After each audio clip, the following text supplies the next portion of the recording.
Good afternoon. It is Thursday, March 4th, 2010, and it is time for this week's Sykes Update. Very busy week here on the Senate floor. A lot of bills heard. We are plowing through them and getting them over to the House. A lot of things that are affecting Oklahomans. The biggest issue you might have heard of this week, and certainly I had some press releases on, was the budget. I call it budget, no budget, budget. We started the week with the budget agreement. It was blown up in very short order here this week on the Senate floor, and then after some negotiations and some pressure here and there and some agreements, the budget was back on. So glad to say that your public safety folks are going to be there, your highway patrolmen if you need them. Violent criminals are going to be released early, and we're going to get through June 30th here providing the vital services that you need, while at the same time making strategic cuts, as all Oklahoma families are doing at this time, and prioritizing during this financial crisis. So did that this week. Very busy week, a couple of Jack Bauer 24-hour days here. One night I just barely went home and slept for a couple hours and came back when the budget was blown up for a little bit. But glad to say we got it back on track.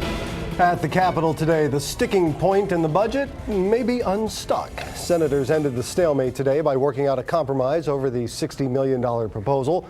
Republicans and Democrats were battling over funding for senior meals programs. Democrats would not vote for a budget plan without that funding added. The holdup threatened to send state troopers and prison officers home for a few days without pay. Both sides, though, decided to work through their differences. This is a great day for Oklahoma. I know we've had our skirmishes here recently, but it's over a very important issue, public safety. Public safety has always been a priority at the Senate and always will be. And in this current budget times, we cannot compromise public safety. The deal reached today must still be approved by the House and the governor. Although senior meals will not get any extra funding this year, Democrats did get a promise for next fiscal year. In addition to the budget, had a number of very important bills here this week. Very busy time on the Senate floor. And one of mine most important bills is Senate Bill 1759, which provides transparency for where our stimulus funds are going that are coming from Washington. If the bill's signed into law, any state agency that receives stimulus dollars and spent them will have to detail those dollars and what projects they were spent on. One of the biggest questions I get at my office is about the stimulus package and where's it coming from, where's it going to, where's the accountability. I think this will greatly increase accountability, passed with broad bipartisan support. Senator Sykes, you're recognized to explain the provisions of Senate Bill 1759. Thank you, Mr. President. Thank you, Mr. Leader. Remember, Senate Bill 1759 furthers our attempts at transparency that we've made in the last few years. What it does is it lists all those projects and that are coming through on the stimulus fund or the Stimulus Act to be listed on our transparency website should they go through our state agencies. Very simple, very straightforward. If you received money and acted upon it, list how much you got and where it went to and what it did. Declare the vote.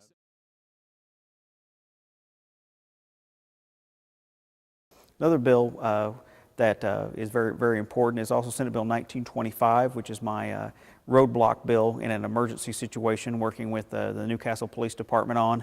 We had a fortunate situation in Newcastle that, due to some failures in the previous laws drafted, ended up with a police officer being assaulted and partially ran over.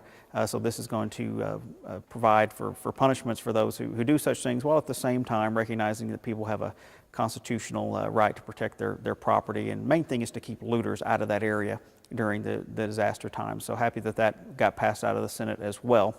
Senator Sykes, you're recognized for the explanation of Senate Bill 1925. Thank you, Mr. President. Thank you, Mr. Leader. Remember, Senate Bill 1925 comes from the result of something that happened in my district. It could happen in any district. Deals with our language that came through here in 2001 about rescue operations in a disaster area. Ironically, the act that was passed then wasn't given a name, so that's what the first section does. But what we're talking about here is a situation where you've got a fire or tornado, some other kind of disaster where they're trying to maintain order. I remember back in law school, we spent quite a bit of time that, ultimately you cannot make someone leave their home. You cannot restrict them from access to their home, and that's been the law for quite some time. And what we had in my situation is where a police officer was merely trying to hail a car going into this wildfire area. The guy knew that, hey, you can't stop me from going in, so he ran him over. Okay, created a train wreck, so to speak, at the DA's office. The guy ended up being charged with a misdemeanor of interfering with official process, because basically that's the way they read the law. That's the only way you could think he could get charged with. What this does, in addition to giving it a name, is it says who can declare the disaster, how long it can last, and also who authorized persons are, who can require a person to stop and identify themselves that they can, in fact, should be allowed into this area. Now, this, if they've got a ID or something like that that says that's their property, we can't stop them from going in there, but they can at least show that they belong in the area or have a reason to be there. And it's mainly, the original intent of this act was to stop looting. Declare the and other vote. things Senate Bill in these 1925 areas. receiving with 45 that, aye votes and 1 nay Mr. vote. President, I I declare yield the for bill to questions. have passed. Another thing is my rural fire coordinator bill, Senate Bill 1957, which are working not just with my local rural fire coordinator, Perry Brenniger from ASCOG, but with rural fire coordinators around the state. Rural fire is a very big issue in Senate District 24. I will do everything I can to strengthen the rural fire programs because I've watched my district burn too many times. Last April, when we had the fires in Stevens County and elsewhere around the state and in years past, it is something that's very dangerous, and 93% of all Oklahoma is their fire response is a volunteer rural fire department, and certainly you've probably seen them around in your communities, and so glad to get that bill passed through, which will ensure funding for those coordinators who train and are responsible for the training of our rural volunteer fire department. So glad to get that one out. And then another one, working with Sheriff Wayne McKinney, is Senate Bill 2041, which is what I call the Support Your Local Sheriff bill, and it provides that if an inmate while in the county jail purposely injures themselves, then they must pay for it, not the county.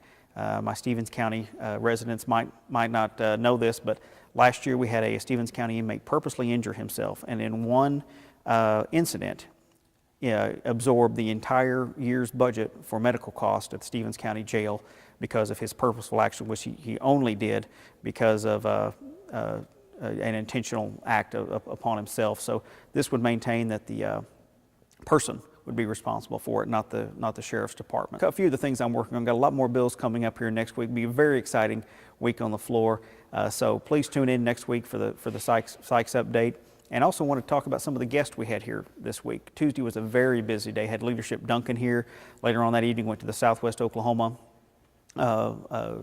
Chambers of Commerce reception. Mr. President, I believe you have a special introduction.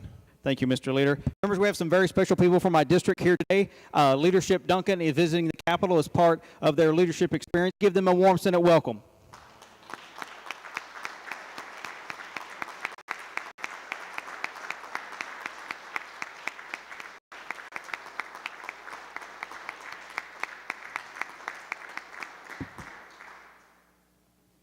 Week had our credit union members and officers here this week. Senate District 24 has a number of credit union members in it, so glad to visit with all them and a number of other guests that we had here. So it was a very busy week with the budget and bills and guests, and so glad to have been able to meet with all them, and sorry that I couldn't meet with those that when we were on the floor. I was in the chair. Did my 2 days presiding this week as well on Tuesday and Thursday.